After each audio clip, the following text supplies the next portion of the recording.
Poole on ABC Radio Coffs and Mid-North Coast. Guinea, well, a National Day of Mourning for the victims of the Bondi terror attack is going to be held on January the 22nd. This was announced yesterday by the Prime Minister. Flags will be flown at half-mast in all community buildings around Australia, including here on the Coffs and Mid-North Coast. And we should be getting a little bit more detail on what will happen on this Day of Mourning by the end of the week. But last week, the Prime Minister announced a Royal Commission into anti-Semitism and social cohesion. He also recalled Parliament for a special two-day sitting next week to discuss new hate speech and gun laws. Rabbi Aron from Chabad, the rural and regional Australia, joins us this morning. Rabbi, thanks for being with us. Good morning. Good morning, Fee. Thanks for having me. It's been over a month now since the December 14 attack. Are you and your community feeling supported by the way the country has reacted to this absolutely horrifying event? Yes, it's already been a month, and time kind of feels like it's been a bit frozen in the time period since then. But we have seen a tremendous outpouring of support just from the general local communities all around regional Australia, and that's been really heartwarming as well. We do welcome this idea to have a day of mourning as well, which really does line up with a lot of Jewish values of mourning and of mourning people that are no longer with us, that there are different stages, which correlates with the souls of those that have deceased, which ascend on high. There's different stages of them kind of leaving this world. And so that day of mourning coming up, that is actually quite a significant date within the Jewish tradition.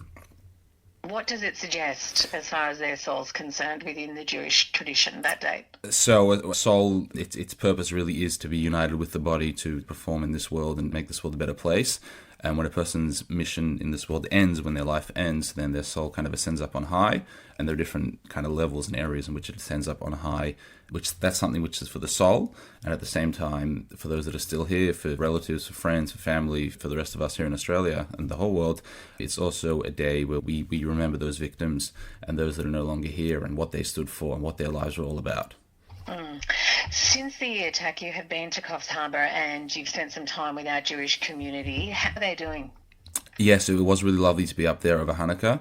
That was just literally a couple of days after the attack in the middle of December, and it was really beautiful to be up there with the community, just to be able to talk to each other and support each other. And at the same time, it was also really nice to have support not only from the local Jewish community, but other people within the Coffs area and even the greater Mid-North Coast area that came to show their solidarity and support. The Prime Minister has announced a Royal Commission into anti-Semitism. Did you get a sense of whether or not anti-Semitism is an issue here in our region?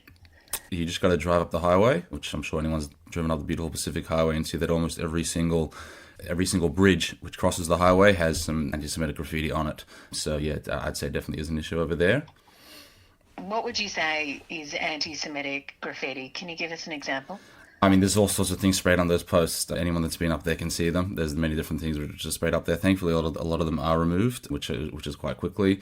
But it looks like whoever's got their spray cans has got quite a large collection of them. Gee. Did the community express how difficult that has been? Yeah, it has been difficult. It has been difficult. And not only that, but other incidents as well. That being said, the support which is there as well is quite heartwarming. And I saw that myself. When we gathered over there, we had probably 50, 60 people over there, and it was just beautiful to see so many people, I'd never met before, people who, frankly, I'd say we don't have a huge amount in common, but they were there to support and they were there to show their solidarity. What do you think is behind the anti-Semitism that your community is experiencing? Is it a lack of education, just not enough knowledge, not enough understanding of the Jewish experience? When people always ask me, why does anti-Semitism exist, I always say the best question to ask that to is to the anti-Semites, to find out, perhaps they can explain their actions, which frankly they probably can't, but that's a different story. But at the same time, yes, education and communication is definitely key to solving this. People just talking to each other, getting acquainted with each other, spend a little less time behind a keyboard, and perhaps a bit more time, or behind your phone, a bit more time in person with others, whether they're Jewish or acquainted with Jewish people, or friends of Jewish people, or people who are Jewish themselves. Really good to get those bridges going and to be able to have those discussions. I did that actually. I called a mate. We had a sit down about an hour. We chatted about the Jewish experience of being here and living on the Coffs, the mid-north coast. And one of the things that was expressed was that there was just a reluctance to even let anyone know that they are Jewish over the past couple of years. And I thought that was just so sad, Rabbi Aron, that, you sort of didn't want to reveal that part of your identity and your spirit. What would you say to that? Yeah, no, that is definitely a sentiment which we've seen, across Australia. People are worried about, letting people know that they actually are Jewish. I'd say to that you definitely, people do want to tread carefully, but at the same time, as demonstrated by this Day of Mourning and many other things, there are so many beautiful values of Judaism which are universal, which many people are able to adopt and really bring into their lives. And I think that's what this day coming up is really about. We don't want it to be a day of, where we have to watch all over again all those horrible scenes from Bondi of the terrorists on the bridge and things like that. That's not what the day is about. The day is about thinking about the 15 people that are departed, those that are no longer here, those that were murdered in cold blood, and thinking about what their lives stood for and how we can perpetuate their actions. There is a saying in Judaism, which means that the living must take to heart, that those that are still here, those that are still alive, of course we're mourning and we're grieving, but at the same time we're thinking, how can we take action based on this? And I think every Australian needs to do that on this upcoming day. I'm aware the PM will announce more details later, but definitely from a Jewish point of view, that all those that are here and people that are here need to think, how can I take this event to heart? How can I perpetuate the memories of those that are no longer here and the beautiful things that they stood for? And at the same time, how can I ensure as an individual that I myself and any other Australian and anyone else in this country is making this place a more cohesive society? There's a lot of talk about the Royal Commission and about the role of government and other authorities in regards to all of this, and of course that's as it may be in a democratic society very much debated, but what I think there isn't much debate about is that each and every one of us has to see this event, the events of the 14th of December, as something which we need to take action about. And everyone can do that in their own way, but we can't just throw up our hands and say, oh well, maybe it's a Jewish problem, maybe it's the government's problem, or maybe some people want to think it's not a problem at all, which is an interesting way of thinking.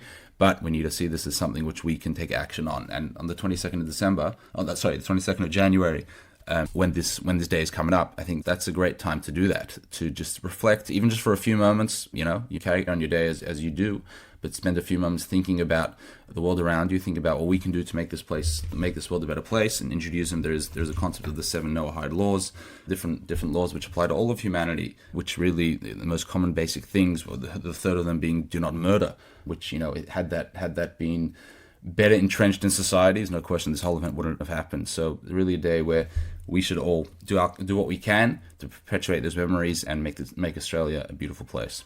Absolutely understood. So to really think on a personal level, how can I take compassionate action against what has happened here? Yeah, I love that. Rabbi, thanks so much for being with us. Thank you for having me, and have a great morning.